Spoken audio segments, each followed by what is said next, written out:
세상에는 눈에 보이는 것이 전부가 아닌 사람들이 있습니다. 누군가의 눈에는 초라한 시니어 루저로 보였을지는 몰라도 사실은 세상을 뒤에서 지탱하고 있었던 4명의 노신사의 이야기입니다. 낡은 상가 지하에 있는 주변 사람들에게는 루저라 불리는 4사람. 서울 변두리의 낡은 상가 건물 지하에는 사람들이 실패자 집합소라 부르는 작은 수선집과 기원, 그리고 고물상이 모여 있습니다. 그곳엔 매일같이 구질구질한 옷차림으로 시간을 때우는 4명의 노인이 있습니다. 김 씨는 한때 자다 갔다지만 지금은 손을 떠는 수선공. 박 씨는 온종일 고물을 주우러 다니며 푼돈에 집착하는 노인. 최 씨는 낡은 캠코더를 들고 돌아다니며 쓸데없는 풍경만 찍는 백수. 이 씨는 말수가 적고 늘 구석에서 헌책만 읽는 전직 야학교사. 동네 사람들은 그들을 보며 혀를 찹니다. 저렇게 늙으면 안 되는데 라며 조롱 섞인 동정을 보내곤 했죠. 어느 날 이 상가 건물이 재개발로 철거될 위기에 처하고 지하의 4 노인도 뿔뿔이 흩어지게 됩니다. 그들이 떠난 빈자리에서 우연히 발견된 낡은 가방과 서류들, 그리고 최 씨의 캠코더 영상이 세상에 공개되며 반전이 시작됩니다. 사실 이들은 각 분야에서 전설이라 불렸던 천재들이었습니다. 수선공 김 씨는 세계적인 마에스트로였습니다. 사고로 신경을 다쳐 지휘봉을 놓은 뒤 그는 손을 떨면서도 가난한 음악 전공생들의 악기를 몰래 무료로 수리해주고 있었습니다. 그가 고쳐준 악기로 음대에 합격한 아이들만 수십 명이었죠. 고물상 박 씨는 전설적인 자산운용가였습니다. 그는 고물을 팔아모은 푼돈에 자신의 전 재산을 보태 부모 없는 아이들의 학자금을 대주는 비밀 장학재단을 운영하고 있었습니다. 정작 본인은 1,000원짜리 김밥으로 끼니를 때우면서 말입니다. 캠코더 최 씨는 칸 영화제 출신의 영상감독이었습니다. 그는 치매 노인들이나 마지막을 준비하는 빈민층 사람들을 찾아가 세상에서 가장 아름다운 영정 영상과 가족 메시지를 무료로 촬영해 선물해왔습니다. 헌책방 이 씨는 천재 수학자였습니다. 그는 복잡한 수식을 이용해 사기 범죄에 노출된 서민들을 돕는 법적 금융적 방어 논리를 만들어 무료 법률공단에 익명으로 투고해왔습니다. 그들이 떠난 뒤 지하상가 앞에는 수많은 사람들이 모여들기 시작했습니다. 폰옷을 입고 나타나 이분이 우리 아이 대학을 보내주셨다며 오열하는 어머니, 내 마지막 얼굴을 예쁘게 찍어주셔서 고맙다며 영정사진을 들고 온 노인, 이름 모를 독재가 덕분에 사기당한 전세금을 찾았다는 청년들이었습니다. 4명의 노인들은 서로의 정체를 알고 있었을까요?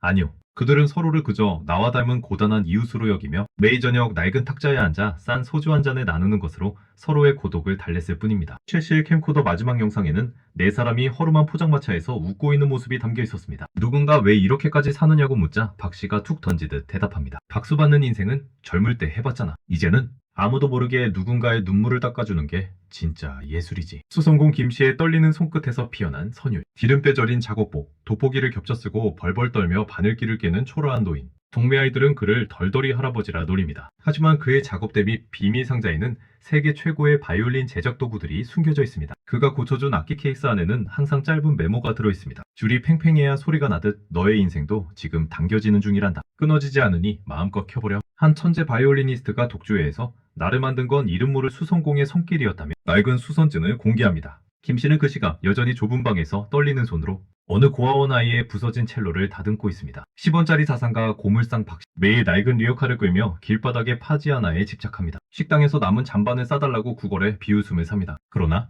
그의 낡은 가계부 뒤편에는 수십억 원대의 장학기금 운영 현황이 빼곡합니다. 등록금을 전액 지원받은 고학생들에게 전달된 메시지입니다. 이 돈은 쓰레기 속에서 건져 올린 보석들이다. 너 또한 어떤 진흙 속에서도 보석임을 잊지 마라. 갚을 필요 없다. 나중에 너도 누군가의 리어카를 밀어주렴. 재개발 현장에서 발견된 그의 비밀 금고에는 현금이 아닌 그가 후원한 아이들이 보내온 수천 통의 감사 편지가 들어있었습니다. 그는 오늘도 길가에 버려진 찌그러진 캔을 줍고는 세상을 다 얻은 듯 허허 웃습니다. 캠코더 최씨는 마지막 빛을 기록하는 거장입니다. 렌즈가 깨진 낡은 캠코더를 들고 다니며 길고양이나 지나가는 구름만 찍는 광인 취급을 받습니다. 동네 사람들은 그가 치매에 걸려 헛짓을 한다고 손가락질합니다. 하지만 그는 피사체의 영혼을 가장 아름답게 담아내는 앵글의 천재였습니다. 홀로 죽음을 맞이한 독거노인의 머리맡에 놓인 USB와 쪽지입니다. 당신의 인생이 얼마나 눈부셨는지 찍어두었습니다. 저승길 가는 길에 심심치 않게 이 영상을 품고 가세요. 당신은 참 아름다운 사람입니다. 그가 찍은 영상들은 사실 세상에서 가장 가난한 이들의 가족 소통 창구였습니다. 교도소에 있는 아들에게 보낼 어머니의 마지막 모습,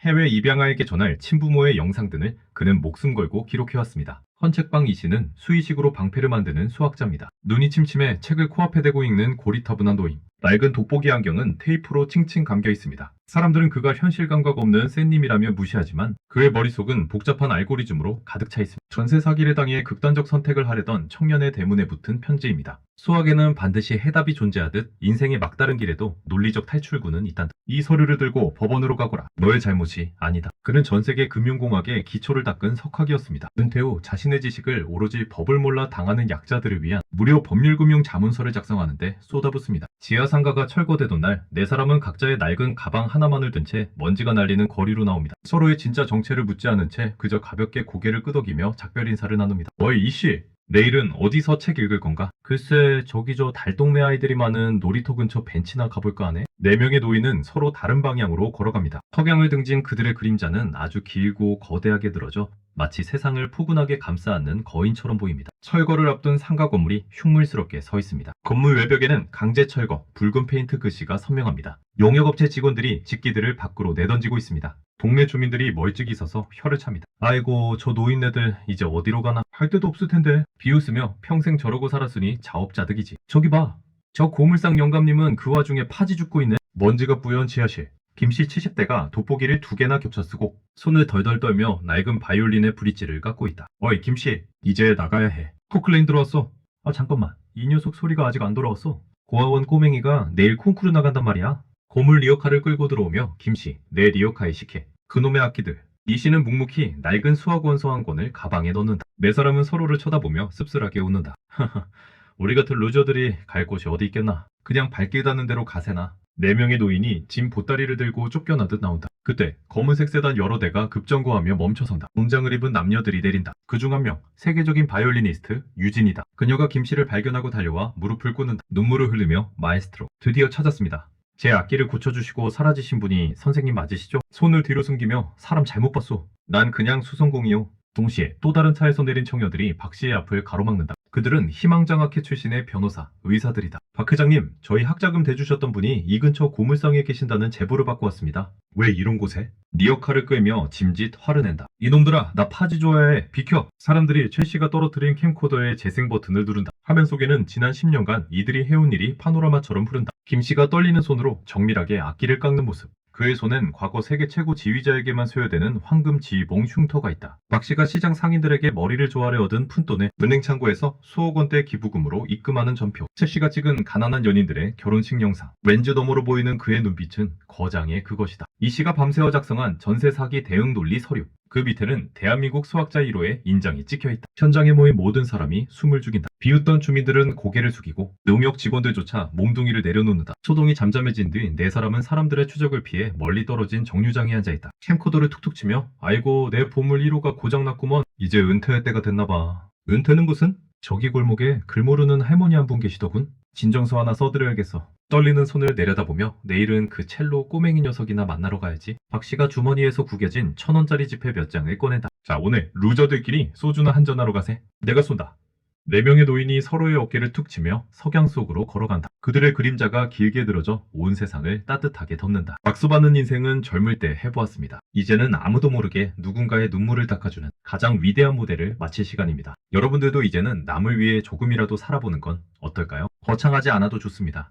길 앞에 떨어진 담배꽁초, 휴지 하나를 줍는 것도 하나의 실천이라 생각합니다. 끝까지 시청해주셔서 감사합니다.